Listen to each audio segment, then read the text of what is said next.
Welcome to Slasher Sunday Live Edition. The reason that I'm doing this live is because a lot of reasons actually. Because I am getting to this very very late in the night, and I'm not going to get it up on Sunday if I don't do it like this. And because I've always thought about doing this, I've always been like, oh fuck it, like I'll do Slasher Sunday live or a show live at one point, and this was the perfect movie because this movie I did not care for pretty much at all, and this is a film that I've wanted to cover for a while because Arrow released a Blu-ray of it, and I was all about this. Like I was like, the cover looks so cool. Like it's an unknown slasher film to me. Like yes, give me it. So I went into this blind, of course. The only thing I knew was the cover and that Arrow had released it. And I was like, fuck yeah, let's check this shit out. Essentially, we get a bald Michael Myers in this, I guess. Now, for those of you who are not familiar with this film, look up the cover art. That might make you more familiar with it. But yeah, I mean, I was not a fan of this film, and we're going to, of course, get into why. But hey, pancake. Um, but yeah, I will definitely not be picking up the Arrow Blu-ray. Let's just say that. Now, I talked to a few people about this after I watched it, and most of them were like, "Yeah, like they dug it," and I'm like, I don't get it. There's like all the on-screen kills in this movie are like an axe hitting a body, but like it clearly being like a blunt-ended axe, and then maybe some blood like on the axe itself, so that when it hits, like blood kind of comes off of it, and that's like 99% of the gore kill whatever in the film. There's only one effect in this entire film that's even good, and it's when a girl reaches her hand in and her fingers get chopped off as she's like, I mean, who opens up something like, okay, this is how the scene plays out. She goes to get shotgun shells from a fucking pantry, and she just like opens the door a little bit and then just reaches her hand inside and starts grabbing for them, and you're like, what, why wouldn't you open it up? Obviously, this is spoilers, everybody. This is Slasher Sunday. If you don't know Slasher Sunday spoilers by now, I don't know what the hell to tell you. But anyway, you just reach. I know, Pancake, you're kidding, but I'm glad that you said that because I needed to clarify.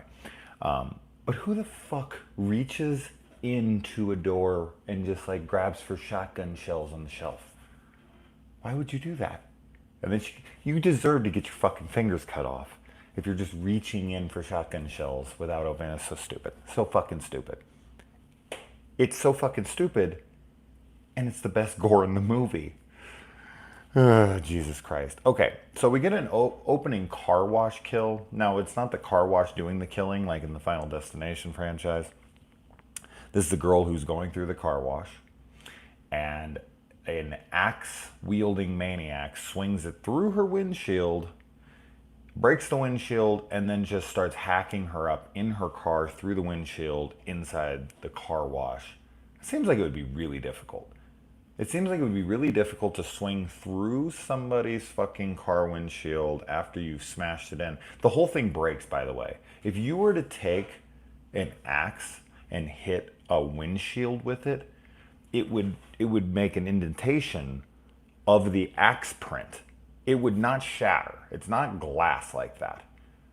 Like it would break a little bit. You'd have to hack at that thing a whole ton for that thing to shatter and get at that woman. Like she would have floored it right past that fucking killer. So that whole sequence is idiotic. And the kill is lame as fuck as well. Hey, Aiden. So I'm just so it doesn't have a good opening kill. It doesn't. It's like a premise that I'm like, all right. And if you want to look past it, it's slasher shit, so you can't get too crazy about it. You just can't. You just got to be like, yeah, it is what it is. And then of course, I don't know if this is just like if I'm trying to think of how many slasher movies I've seen where this happens. I know Friday the 13th does this, but this movie, every time it cuts, it like goes from like kill scenes or from intense scenes to like people driving, and then it plays this really fucking lame music. Hey, Larry. It does it. You know how like in Friday the 13th, when Kevin Bacon's character and the other two are driving, and you get this like country pumpkin hillbilly bullshit music that they're playing in the banjo.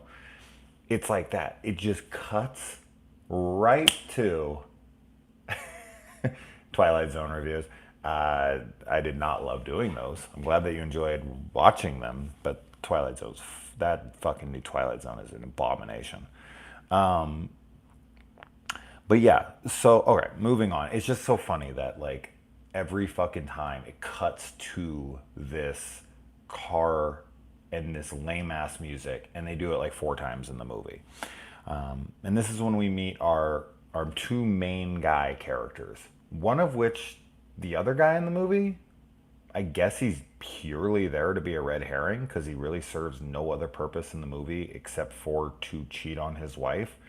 And his wife is like 20, 30 years older than him. And typically, I know, okay, it's a double standard, there's no doubt about it. But like an older guy with a younger chick, now of course the gap is important, so it can't be too high. But like let's say a guy is 15 years older than his wife, even 20, I think that's probably pushing it. Typically like 10. That's fine. I think typically that can work just fine. But when a woman and a man try to get together on that age difference where she's like considerably older, it just doesn't work the same. It just does not work the same. And this guy is living proof of that. He has no interest in his wife. And when he meets a woman in this movie, he's trying to cheat on his wife like the whole time. And he's so glib about it. Like he doesn't give a shit at all. And then he meets this girl who they're all hard up for. She's a pretty girl. They're all hard up for this chick. And she comes over. And it's so funny how fast it goes from, hey, go get me some beers, to, hey, aren't you married? Or, well, she mistakes the woman for his mom at first. And he's like, it's actually my wife. And she's like, oh. And then he, like 2 minutes later, he's like, we should be in a boat alone together, if you get what I mean. And she's like, okay, we should totally do that. When his wife's like 2 fucking feet from them. And I'm just sitting there like, who is this hussy? Like, what kind of a woman meets a guy who she knows his wife, he finds out this guy's married, and then is totally fucking fine with going. And she's not portrayed as a slut in the film at all. So it's really bizarre to me that like they don't portray her as a slut. That action seems slutty, but the rest of her character does not seem it at all. So it's very out of character from what she's being portrayed from in the film, as far as I can see. Okay, so they're called in. He's like an exterminator. Yes, rip John Saxon for sure. That was a tough one. They're called in as exterminators to investigate the smell coming from this place. This is such a dumb sequence. This is such a fucking dumbass sequence. Okay, when they get there, it's a bar or something. I don't know, some business. And the guy's like, the smell's terrible. The smell's terrible. We tried to find it everywhere. We couldn't find it. We couldn't locate it. These guys, these fucking brilliant detectives, right? They go in there and they sniff it out by following the scent, and where it gets smellier, that's where the body ends up being. Okay, did you guys follow? I know it's like really, really complicated detective work, but like when the smell gets stronger, they're getting closer. And when it gets less, they're getting further away. So these guys look for this all over the place, but then called these guys in to find it because they couldn't find it. All these guys did is they went in with their noses and went, oh, it's getting stronger, so it must be over here. And then they open it up and there's a fucking dead human body, which is the best scene of the movie easily for me. The body falls down and the body looks awesome. It is his worst film. I've never seen his other films. I don't even know what this guy has done, but I can assure you it's his worst film. Anyway, but it's just so fucking stupid. Like, oh man, it's getting really pungent over here. It must be in this direction. Didn't you think of this? Did these guys not have? I mean, they called because they could smell it, right? So they have their sense of smell. Anyway, but the corpse looks great. It looks great. When it falls down, it's like, yes, all right, there's some like gore. It's After Effect gore, but fuck it, it's gore, right? So I'll take that. And that's it. That's your gore. And then the pantry fucking sneaker, she's her fingers go missing. So there you go. And let's see, what else we got? Okay, another ridiculous sequence. Okay, so after they find the body, right? The sheriff is called in. And before this, we meet the sheriff, and the sheriff is a total dick. Like, some guy's wife is at home, and somebody decapitates a pig and puts it in her bed, Godfather style. Except for this is a pig, not a horse. And he, this guy goes in and he's like, hey, somebody cut the fucking head off of one of my pigs, put it in the bed. And the cop's just like, I don't give a shit. Like, what am I supposed to do?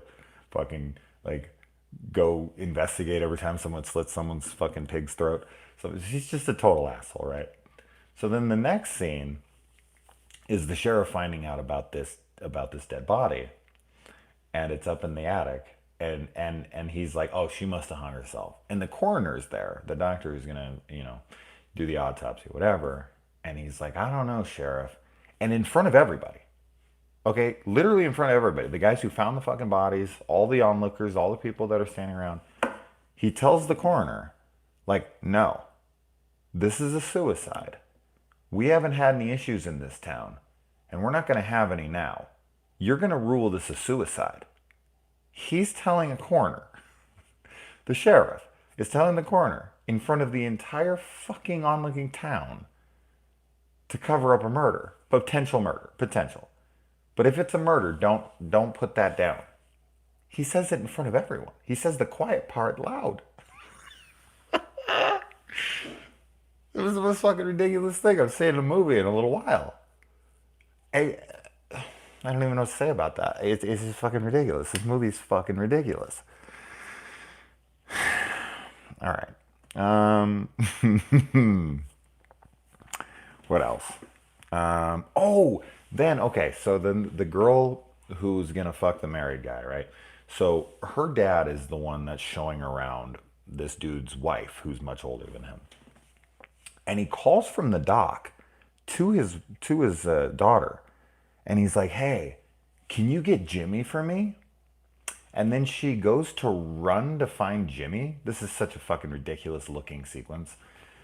She like turns to run, because this is how, like, they don't have much area to film on, so they have to make it look bigger than it is by like having her, have some action to her, like, oh, I'm gonna go find Jimmy on this big lot.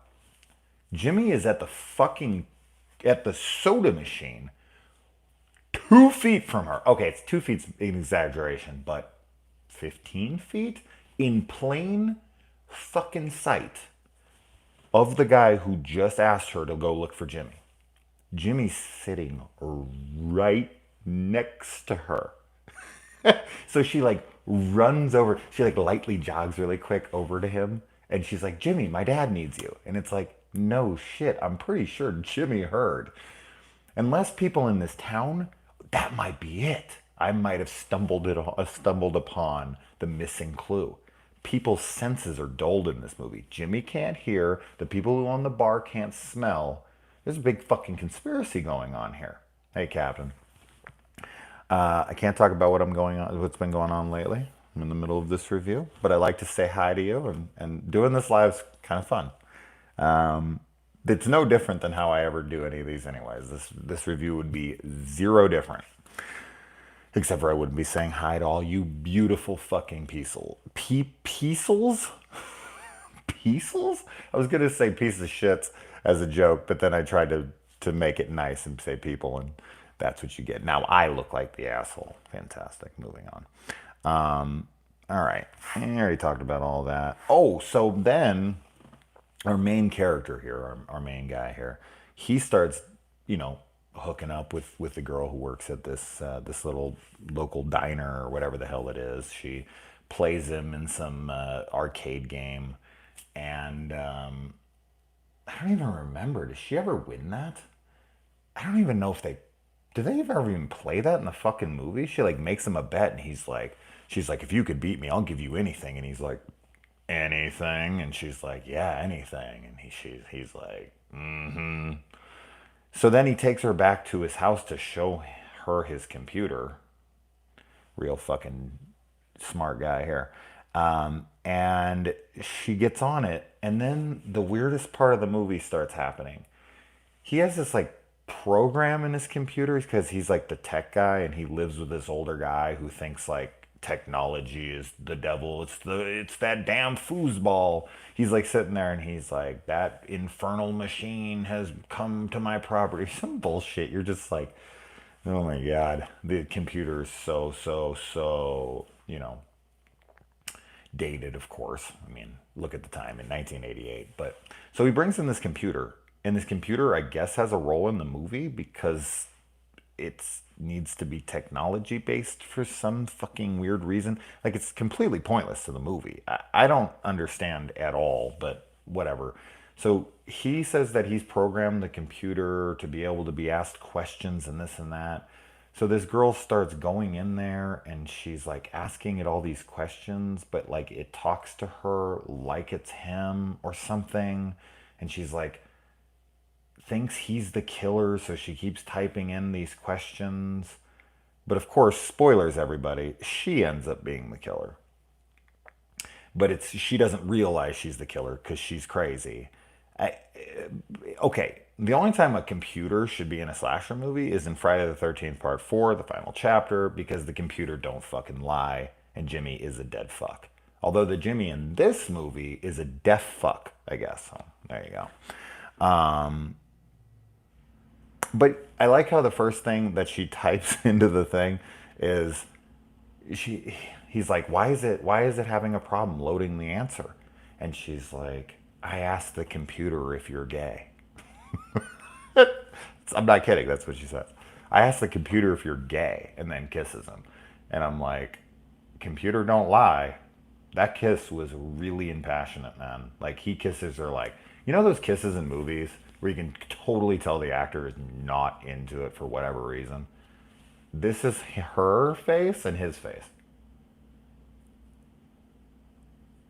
He's gay.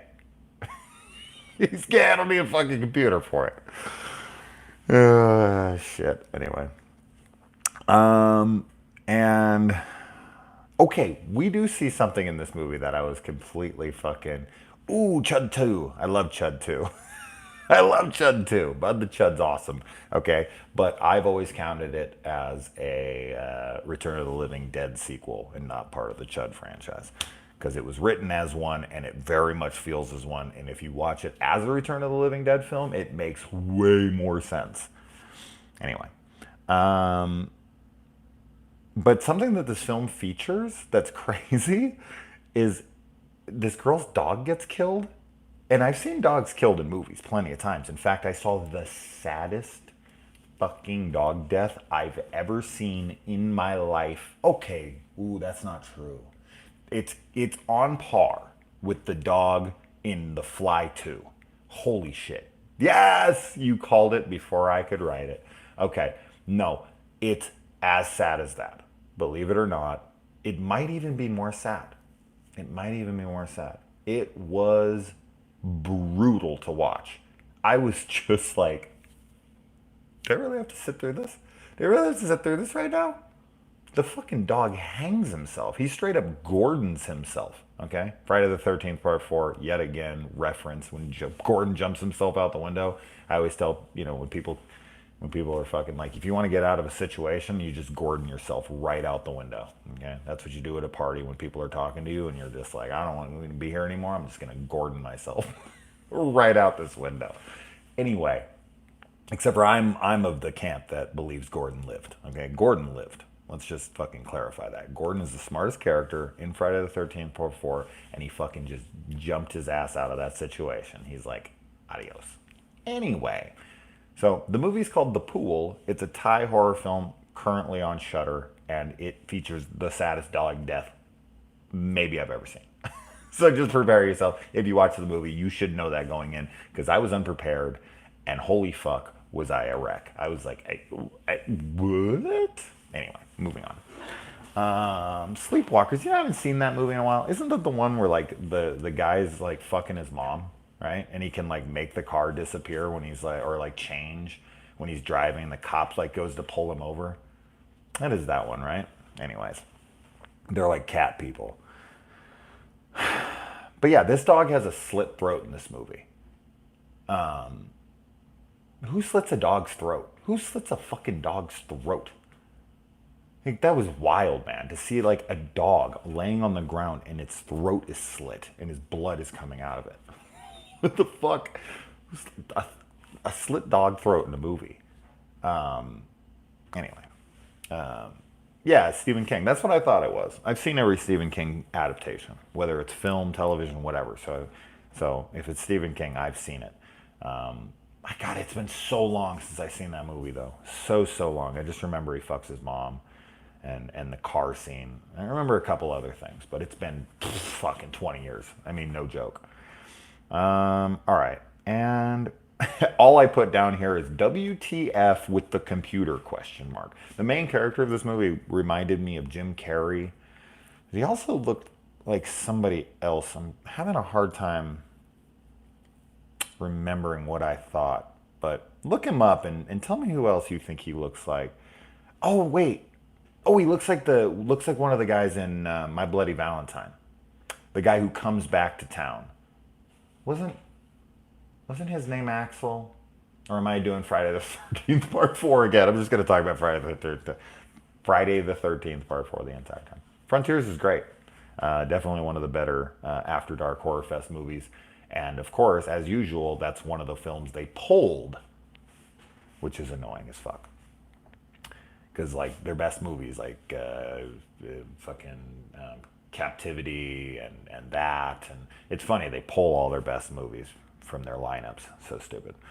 And then, so she has like a swing trauma in this movie where she thinks she pushed some kid on a swing and like put him in a coma, and then they never told him what's happening here. Dean's his name? Oh, the guy who went away and then comes back and wants his girlfriend back? That's his Dean? Okay. Dean? Really? Fuck. I haven't seen that movie a lot. I've probably only seen it 3 times. Although I do have that new Shout Factory, Scream Factory Blu-ray transfer. Beautiful. Oh, Dean from Supernatural. Wait, what? Under the Shadow? Yeah, I watched it. Yeah, it's a good movie. It's really good. I liked it a lot. I did a review on here. But anyway, she has like this swing trauma where she swung this guy and then she like has a flashback of it again as she's swinging him, and it's the drama in this movie and the romance, yeah, not good. And okay, so then they go to get on a motorcycle together, and he puts a helmet on himself, and she's not wearing one. Like, wouldn't the gentleman like take his helmet and give it to the girl? Like, that's what the gentleman would do. Yeah. Was this a weird law? Like the fucking the driver of the motorcycle, the rider of the motorcycle, I don't know, driver, the fucking whatever you would call that, the captain, whatever he is, the person who's in control, he's required to wear one, but she isn't. Like, that was so weird to me that he put one on. He's like, hold on, baby, because we're about to Return of the Living Dead 3 you right into a fucking telephone pole. We're going to Charlie your head right the fuck off.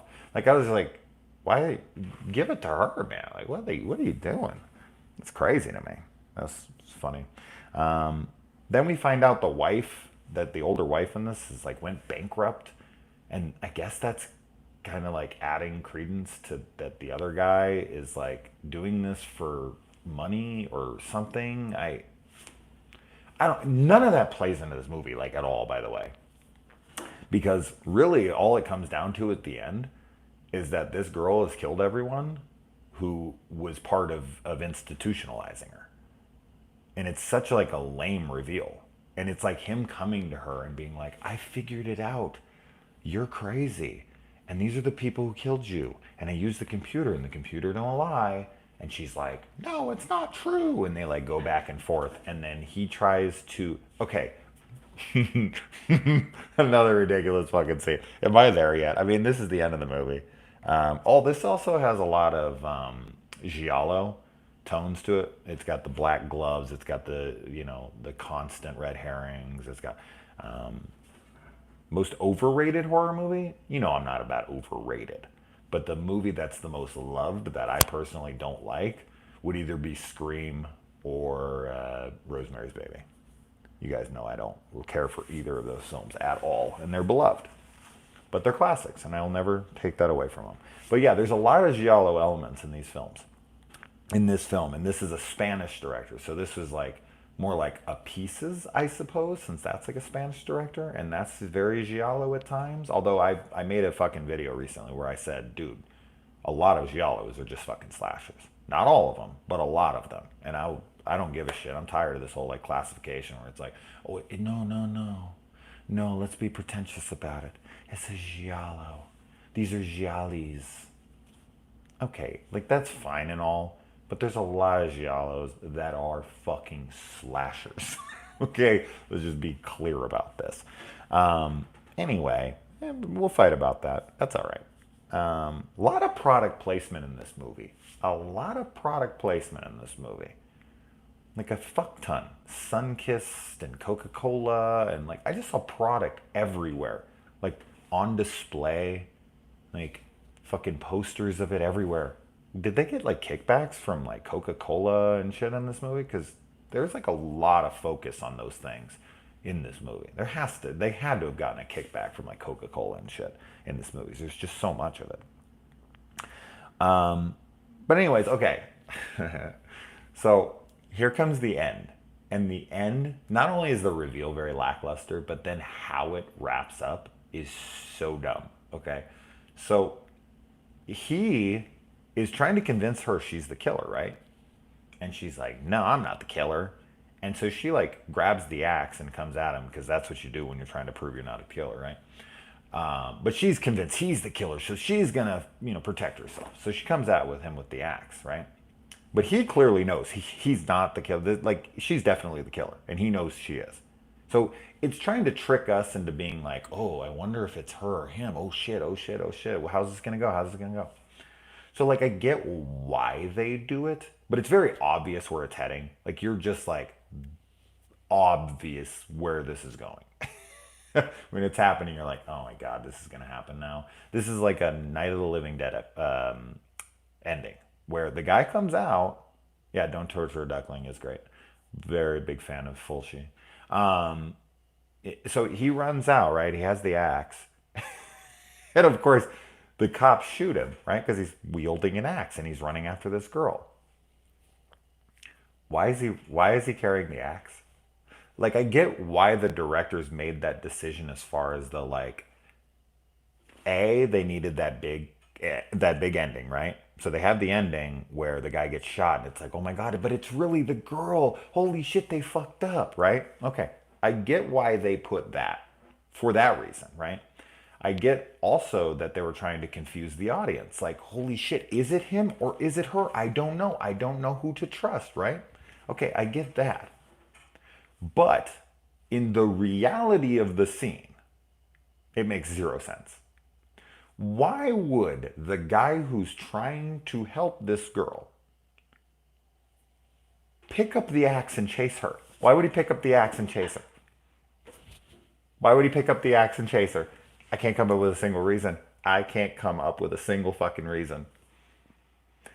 You're the killer. Let me pick up this axe and chase you. That'll prove that I'm not the killer, that you are actually the killer. It just, people make movies and they put this shit in it. And I always wonder what those conversations on the set are like. Like they're like, we should do this, and people on the set are like, totally, totally. I'll shoot that scene. I'll put my name on that scene. I'll put my legacy into that scene. Like this is a scene I want to show my kids one day. I want to be like, hey, I made this movie. Check out this ending. It's fucking dope. Like I would watch that movie and I'd be like, Dad, we gotta have a chat. We gotta have a chat. We gotta have a chat. Am I adopted? Why would he pick up the axe and chase after her? I don't understand. What's the point of the computer in this movie? What's the point of fucking the wife that's older than the husband and she's going bankrupt and all? Like, maybe this deserves a second view so I could put those pieces together. Like, don't get me wrong. I got why they were there, but they don't service the story for more than anything but red herring, sleight of hand bullshit. And that, I don't know. To me, that can work. That can work. I'm not saying I'm against that. But the entire film? No. No. You can't do that for the entire fucking film. So, there you go. I think that's everything from the film. Blood on the Eggs. This was fun. This was fun. I didn't know how this was going to go. But curtains ending. How did curtains end? I know that Meat Curtains ends with a fucking climax. Curtains. Shit, I can't remember how that one ends. It's been a long time since I've seen that. I need to do that on here. Um, yeah, I like Blair Witch 2016 a fuck ton. I didn't like the first hour of the Blair Witch, the new one, 2016 one, in the first time. But I thought the last like 20 minutes was exhilarating. I thought it was fucking phenomenal. I was just like, holy shit, that was insane. Hey, Myers. Um, but then on the second viewing, I actually enjoyed all of it, and I really liked the time distortion, and I liked all that stuff. So I don't know why it didn't work for me in the first place. Why am I like this? Why is it like so? I'm just gonna fucking do a shirtless review or something. You see Dave and Chainsaw? We'll see you at the movies. Um, I like the guy from Blair Witch who was in the last season. Oh yeah, the black guy, right? Who was antagonizing those guys who were taking him out into the middle of nowhere, and he already knows they like have a Confederate flag, so probably not the best people to be fucking with in the middle of nowhere where you don't know actually how to get back. Dumb fucking idiot. Yeah. Anyways, so how's your guys' night? I'll be ending this here in a minute, of course. One of the worst and most predictable horror movie endings is the killer was the main character all along. What examples do you got for that? Oh, yeah, psych for Bill and Ted. I'm very excited that Bill and Ted decided to do a VOD release on September 1st. As opposed to like pushing the production and pushing the release date to like 2021. Like 2021 is starting to get overly saturated. Like they're gonna have so many films in 2021, they're not gonna know what the fucking hell to do with them. So I'm in that camp that's like you need to release. Yeah, I'm looking forward to New Mutants. I wish they would have stuck with the R rating though, but it is what it is. I did a whoa shit. I did a Ruins review on the channel, but I'm one of those guys who thinks that they should drop Halloween Kills on VOD, and then I think they should re-release it in theaters once theaters open. So double dip on us, give us that experience. Because I'm telling you, man, if you fucking release, could you imagine? Because look at this. I've said this before. The Spirit Halloweens aren't even opening up this year. They're only doing online shit. All the parties, all that shit is going to be canceled. No one's going to be able to go anywhere. Okay? So on Halloween, around Halloween time, everyone's going to be sitting at home like fucking Halloween sucks. And they're going to be like, man, like, why don't we just sit home and watch scary movies? Why don't we just do something Halloween? Halloween Kills drops on VOD. Every motherfucking one of you is renting it. I guarantee it. and then they drop it in theaters again when it opens up, and tons of people will go to that too. So for me, I just think it's silly to push it an entire year. An entire year? Come on, that's insane. I have seen Fear Itself. I think I saw every episode because Fear Itself, if I remember correctly, was what became of Masters of Horror. Masters of Horror ran 2 seasons, and it got canceled on Showtime, and then Mick Garris took it over and basically turned it into Fear Itself, and they made 13 episodes on like a network, like a major network. It was actually a pretty cool show. I remember liking some episodes. I actually own the first season, the only season. So that would be a fun one to cover. I don't want to do the Masters of Horror seasons too, but I've always been waiting for them to release the second season so that I can properly do it. Although I could watch it online, I just want to have the second season. I have the first season.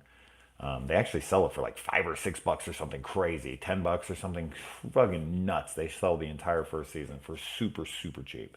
Look it up. Yeah, I like a lot of Master of Horror episodes. My favorite being Family. I think Family's my favorite episode of the show. Cigarette Burns would probably be second, and I really like Jennifer as well, because of them titties, of course, right? Typical sinister cinema. Um, but yeah, thoughts on Hannibal show? It's phenomenal. It's so artistic and beautiful, and like the death reveals that like the most creative artistic death displays I've ever seen on film. Like just gorgeous shit, and it's like it's so dark and disturbing that you're like, I shouldn't think this is beautiful, but the way like that, remember the totem, and then the guy who had like his back cut open and it was like flayed out into like angel wings, and he was praying, fucking phenomenal. Yes, they are making a Child's Play television series. A teaser for it dropped, and Brad Dourif was announced as voicing Chucky for that. I know it has to do with, yeah, it's the only show that makes me want to eat human meat. It's the way Hannibal fucking, you know, makes that food, man. He prepares this food, and it's just this amazing culinary art. There's so much art in that damn show. Everything is just like visual feast. And then Mads Mikkelsen is my personal favorite Hannibal Lecter. But as I've said before, it's kind of unfair because he gets so much screen time. But he's just that perfect. He plays that perfect blend of like super sophisticated, psychiatrist, but also like this total fucking, psychopath that but he's so calm when he does it. He's so fucking amazing in that. And he's amazing in everything, whether it's The Hunt or as Le Chiffre in Casino Royale or whatever the hell the guy's in. He's absolutely amazing. What did that say? I remember they did Friday the 13th, but it had nothing to do. Yeah. Yeah. I think I watched the first season of Friday the 13th. That they have that antiquity store, and each one of them has a curse, and they go to like return them or something. I watched a decent amount of episodes. It was good. It was done fucking to do with Jason Voorhees, obviously, and I would love a Friday the 13th show. I only watched a very little bit of Freddy's Nightmares. I remember like No More Mr. Nice Guy, I think is the first episode, and I watched a couple. It's really, really poor. And they're like 46 episodes or something. There's a lot of episodes, and Robert Englund makes an appearance as Freddy in every one of them. He's like the Rod Sterling of the show.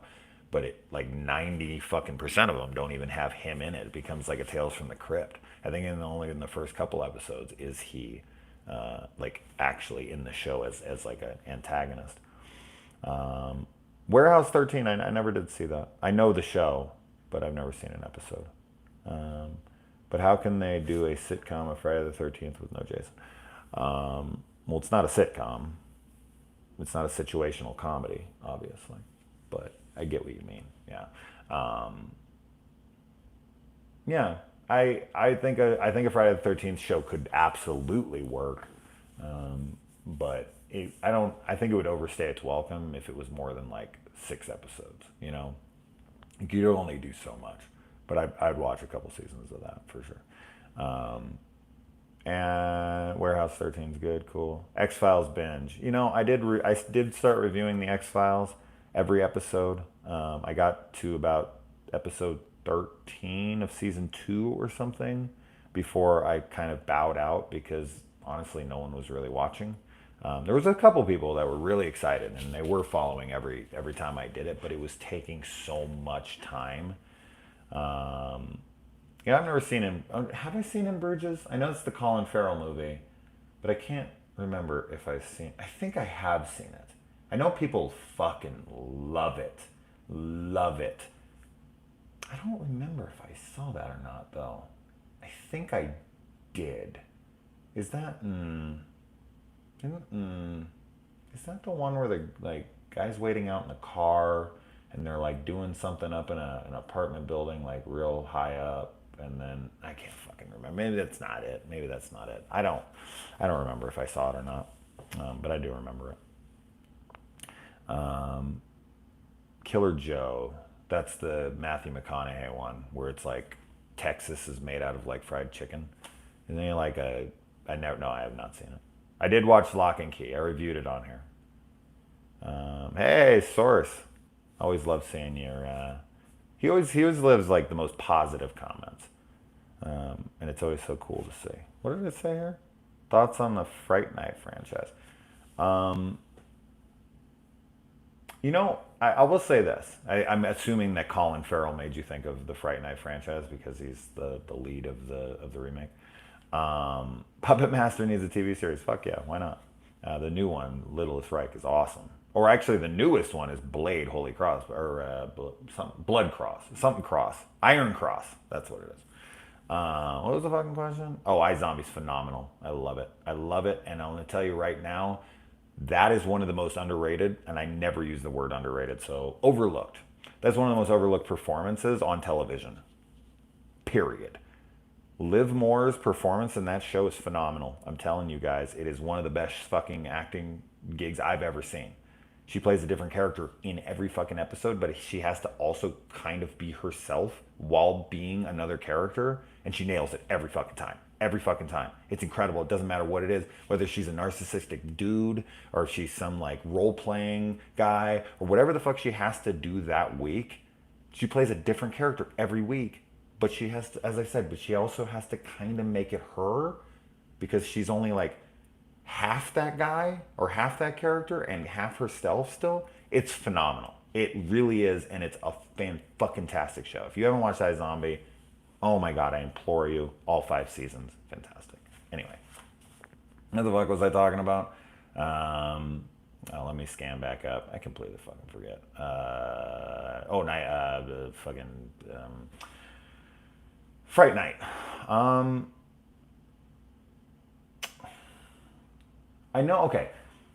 I've seen the first one a couple times. I know that's done by Tom Holland, who did Child's Play, and I like it. I like it. I'm not the big fan like everyone else is. I can say that for sure. But I dig it. I dig it. And then Fright Night 2, that one is like at the college, right? And yeah, I'm not super familiar. I can tell you that I went to the Fright Night remake with Colin Farrell. I got free tickets to go to the 3D showing of it, and I was just like, this is gonna suck. This is gonna suck. And I walked in and I threw on those 3D glasses, and it was actually pretty good. I was like, I can't believe I'm enjoying this. This was back when Colin Farrell was like hated. You remember that time? And maybe he still is. He kind of like had a Ben Affleck kind of stance in the world where people were just like, fuck Colin Farrell. I think it was because he was nailing like every hot chick in Hollywood and every dude was jealous, so they were like, fuck that guy. I don't know what it was, but Colin Farrell's made some amazing shit, and he's an incredible actor. Like, yes, he's made some stupid shit, okay, Bullseye and Daredevil and shit, like, but he's fantastic. Like, he has given some incredible performances, truly. But yeah, Hitcher does need a fucking Blu-ray, man. I think does it not have one yet? That's crazy, dude. The Hitcher with Rutger Hauer and C. Thomas Howell and Jennifer Jason Leigh is seriously fucking tastic. The sequel, I've been waiting, or I've been waiting. I think that's what it's called, with Jake Busey. Fuck that movie. And the Hitcher remake with Sean Bean is just, it's like a carbon copy where they just flip the sexes. They put the girl in C. Thomas Howell's role and vice versa. And everything's exactly the same. The truck pulling apart it's like, come on, guys. If you're gonna if you're gonna fucking remake something, remake it, right? Like really fucking remake it. Don't do the same thing. Minority Report. It's been a long time since I've seen that movie, but I remember it being great. I like most of Steven Spielberg's movies, especially like anything doing with science fiction. Steven Spielberg is phenomenal with science fiction stuff. Loved that. Loved AI. Loved fucking Ready Player One. I've loved pretty much every science fiction thing he's ever touched. Close Encounters, of course. But yeah. All right, 45 minutes in. I've got other reviews to do tonight. I won't be doing those live, but I've watched a bunch of shit. I guess maybe because it's not horror, maybe I should just say it here instead of doing a review. Although I feel so compelled to tell people because I just loved this movie Palm Springs so much. Like I loved Palm Springs. Should they make Children of the Corn and Cujo? Children of the Corn, they're already making another one. They've already shot it, so that's coming. Cujo, no, I don't, especially not that CUJO, like an acronym for like some man's best friend, fucking Robodog or whatever the hell that concept was. False. I've seen The Art of Self-Defense. False. Have I seen that? Maybe. Wait, what? What's false? I don't know. But Palm Springs. And it's a Hulu original. It stars Andy Samberg, and I loved it, man. Yeah, it's another like Groundhog's Day type film. I don't give a shit. I thought it was hilarious and charming and sweet and funny and fucking like just I love that shit. I love that. Like I know people don't care about this on here as much, but like if you can land me on a romance, man, I am on fucking board. Like I am a total romantic. So like if you can hit me in that spot, this film landed in every way for me. I loved their relationship. I loved it all. Like I loved Palm Springs. I would easily put it in my tops of the year for sure. Non-horror, it's probably my favorite movie of the year at this moment. I just loved it that much. So we'll keep it at that. Movie Trick I thought was terrible. That Patrick Lussier, right? Did that. Fuck, I hated that movie. Blue Valentine is depressing, but anything with Ryan Gosling is phenomenal because he's the greatest fucking guy ever. Like, I just love him. I love Ryan Gosling. I'll watch him in absolutely anything. And he's probably the most underappreciated comedic actor that's alive right now. The guy is fucking hilarious and his timing is impeccable. He is such a fantastic comedic presence. Watch him in anything he does. His sarcasm is mwah. It is like the most perfectly timed fucking thing possible. Drive's a fucking masterpiece. Favorite depressing movie? Crazy Stupid Love is fantastic as well. I went with a date to see Crazy Stupid Love, and she took me to it. And I didn't even know what it was, and it was, I knew it was a rom-com, and I was like, oh, here we go. Like I didn't know anything about it, and we went in, and I came out loving it way more than her. She was like, that was good, and I was like, that was the best romantic comedy I've ever watched. And I pretty much say that to this day. To this day, I think it's the greatest romantic comedy that I've ever watched. It's fucking fantastic. Fucking fantastic. I love it so much.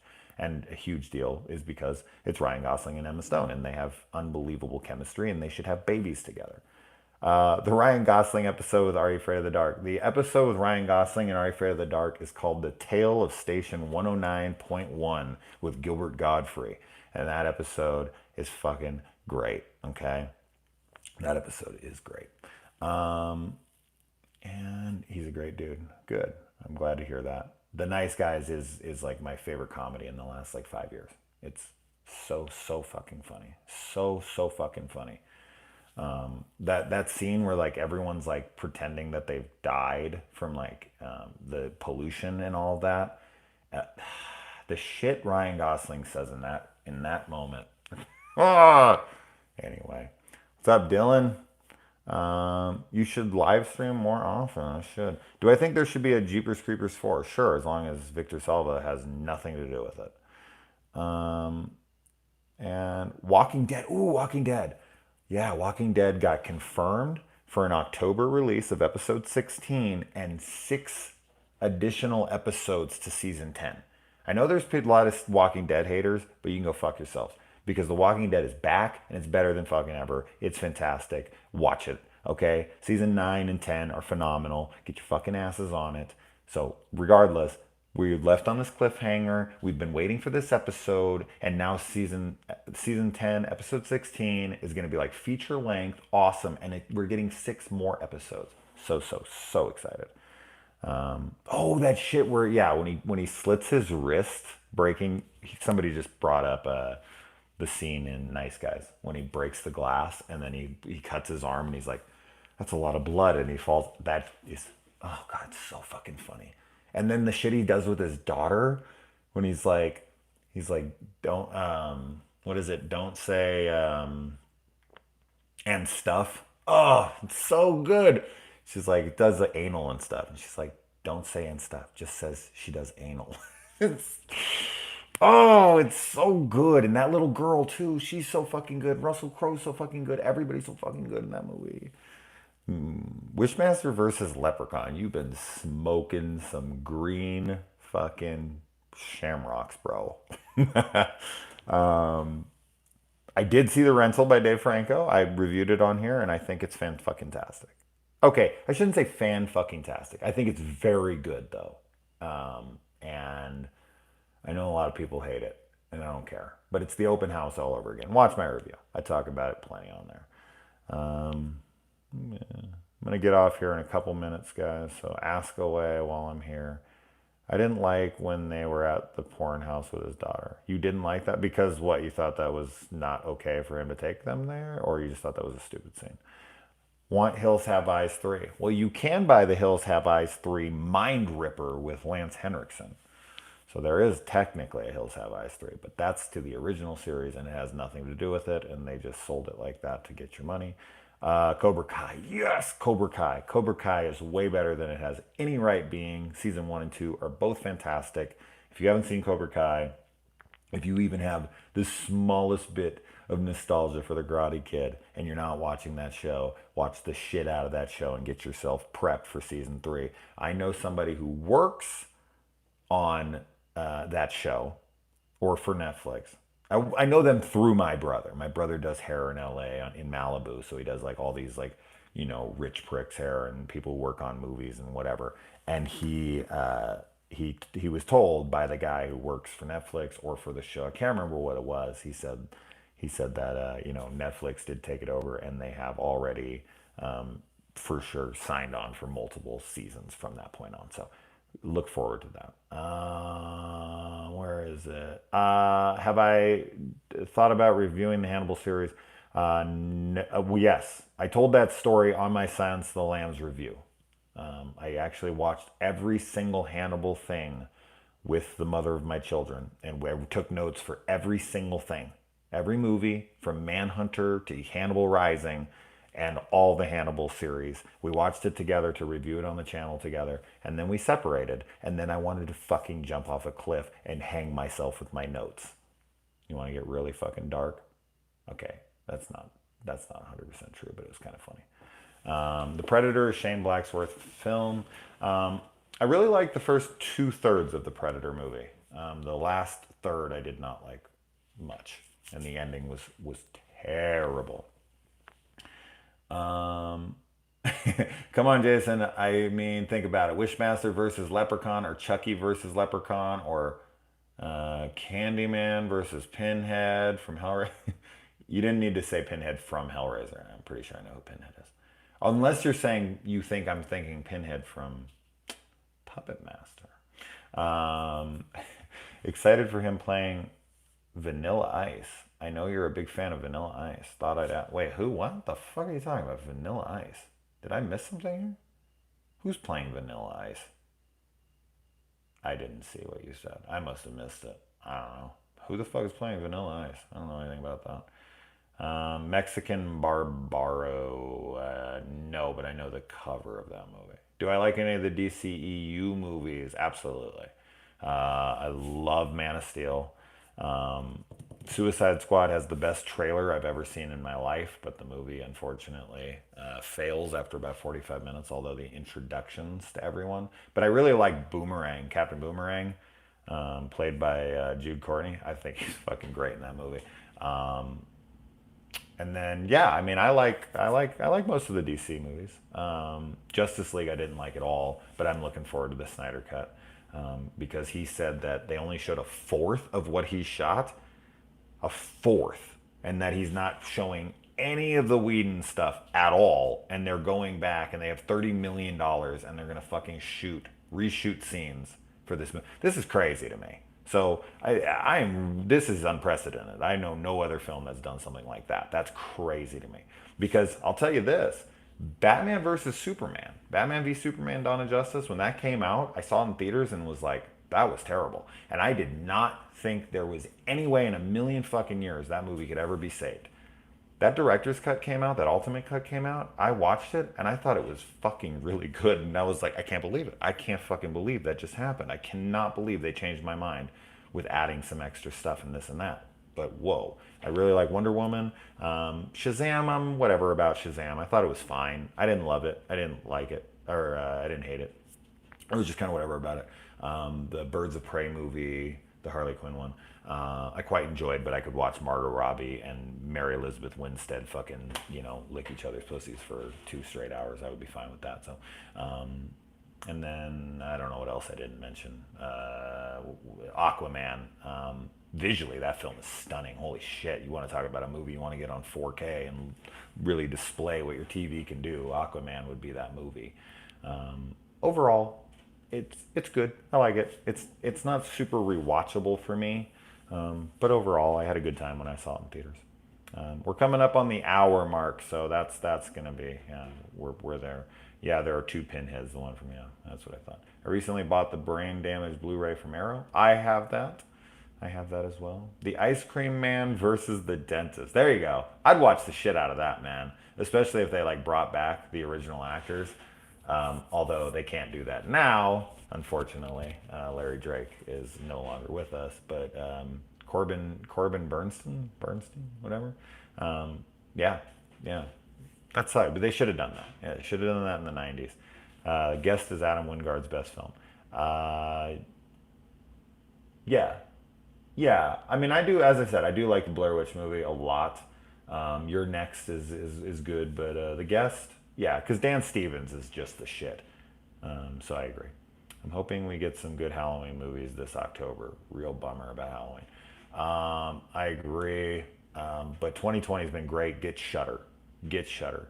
Favorite depressing movie? Keep asking that question. No more Texas Chainsaw Massacres. That's a proclamation. That's a stance. No more. Come on, man. If they made a great Texas Chainsaw Massacre movie, you'd be stoked. So, Videodrome review. Yes, okay, don't worry. I'm going to Cronenberg the shit out of this channel soon enough, okay? All of them. Brood, all of them. Scanners, don't worry. Shivers, the whole works. I'm going to do them all. I'm going to do them all. I did do We Summon the Darkness. It was okay. It was okay. But Alexander Double D Daddario, definitely helped with some scenes. I summoned the darkness for her for sure, but I wasn't huge on it. I've watched Shameless, yes, because Emmy Rossum is like the perfect woman. But I love that show. I love Lip. I love them all. Fiona. Even though Frank is the biggest piece of shit of all time, of all fucking time. He's the worst character of all time. He really is. That I thought I was okay with him. I'm not going to give any spoilers for the show. For this show, in case you guys haven't seen it. But there's something he does with somebody's heart transplant that made him the most unlikable character that I've ever fucking seen. Well, the Texas Chainsaw Massacre 3D may not have been great. Dude, fuck the Texas Chainsaw Massacre 3D. And I'm going to tell you why. And I've already said this in my review. But there is no reason for them to not have made that a period piece. How fucking hard would it have been to put everyone in 90s clothes, like put a flannel on Alexander Daddario and fucking like, you know, have him drive around some 90s Mustang or some shit. Like, and take the iPhones out. All they would have had to do is throw them in different outfits, put a couple cars around from the 90s, and then fucking take the iPhones out of the movie that's only used in one scene for FaceTime. And you would have had this movie set in the 90s. And then you wouldn't have to sit there and go, why is Alexander Daddario's character 20 when she's supposed to be in her 40s? Like, who's in charge of movies? Who's in charge of some of these movies? I always wonder that. I always sit there and go, who the fuck makes these movies? It makes no sense. It's so simple. It's so simple. If I was on set, I'd be like passing out flannels and I'd be grabbing phones from people and being like, we can make this movie better. And then you just cut the fucking do your thing cuz line out and there you go. Is there going to be a Wrong Turn movie? Yes. Actually, a buddy of mine, Damien Maffei, is in it. And he told me about it well before he should have. He was like, can't tell anybody, bro. But he's going to be in it. I think it comes out this year. But yeah. Okay. Let's see if there's any more. Daddario's super hot. Fuck, dude. True Detective, season 1. When she drops those things on Woody Harrelson and knocks him unconscious. Woo! You know how many times I've watched that scene? You know, I've downloaded that GIF on my phone and she just like drops them. You know, like the porn where they like do the tit drop? That Daddario should just have that on loop, dude. Fuck. Did I see the Terrifier 2 teaser trailer? I sure did. I sure did. I know Damien Leone and Art the Clown himself pretty decently. I actually talked to Art a decent amount on Facebook. But don't become Facebook friends with him if you do not want to see a ton of political talk. That's all the guy talks about. That is all the guy talks about. If you're Facebook friends with David, I'm not gonna say anything one way or the other on it. Do I like Suspiria, like the remake? Yeah. Do I like the original? Fuck yeah. I love them both. Skeleton Key. I've not reviewed The Skeleton Key, but it is a great movie. It is one of the best examples of how PG-13 horror can work. Fantastic film. Seriously. Such a good movie. But yeah. And if you ever see a movie called The Skeleton Key 2, that is not a sequel. Okay, that's a sequel to a different Skeleton Key. So in case you ever see that and you think it's a fucking, it isn't.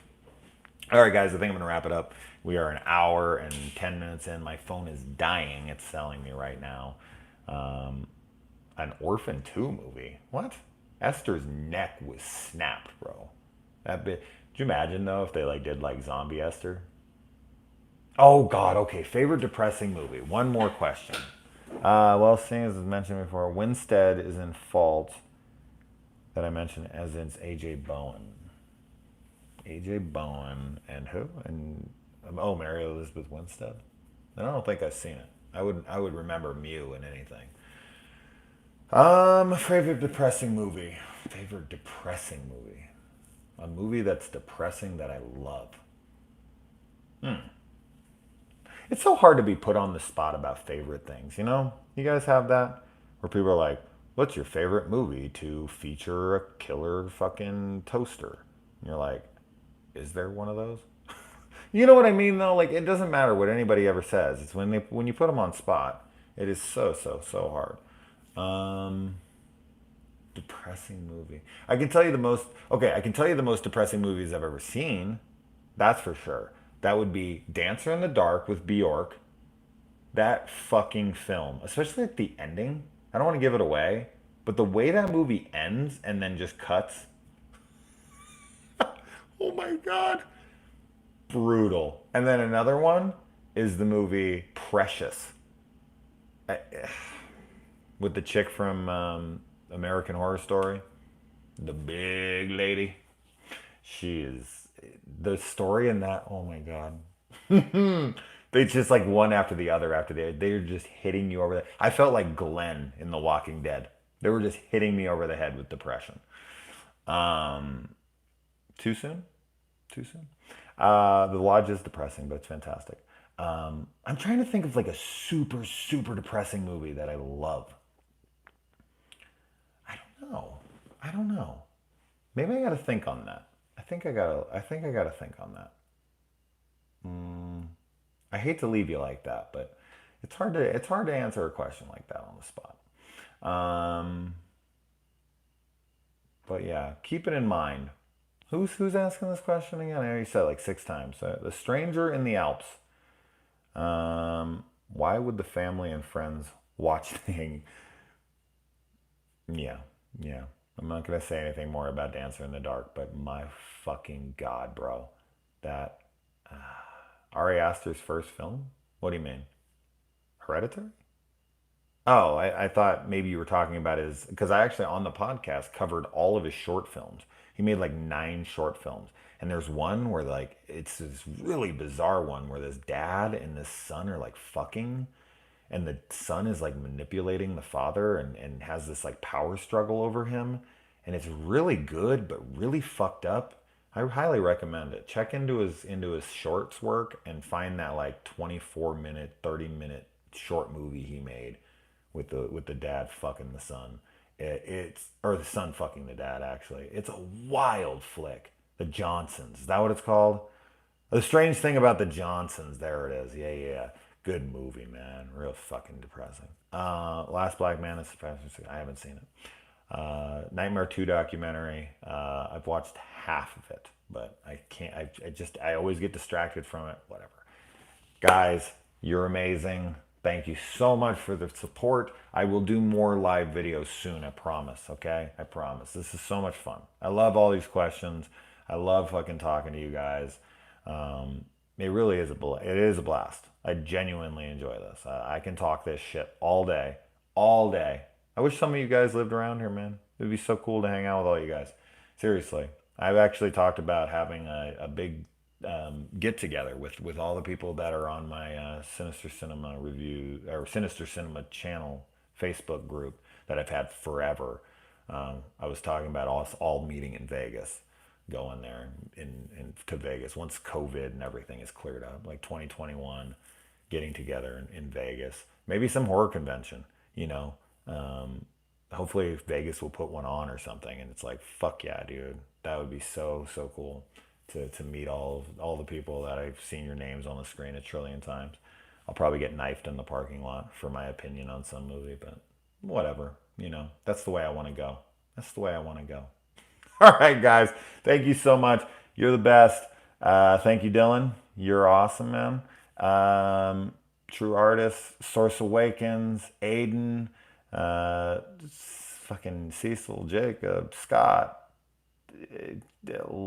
Lordran. I never know how to say your name. Matthew, fucking Zach. All you guys, man. Stranger in the Alps. Most depressing movie. I'm going to think on it, okay, man? Adios. Source, I hope to see you there. I hope to see all of you guys over there. I'm not getting fucking knifed over the Blair Witch 2. It's fucking fantastic. If you want to knife me over it, bring it on.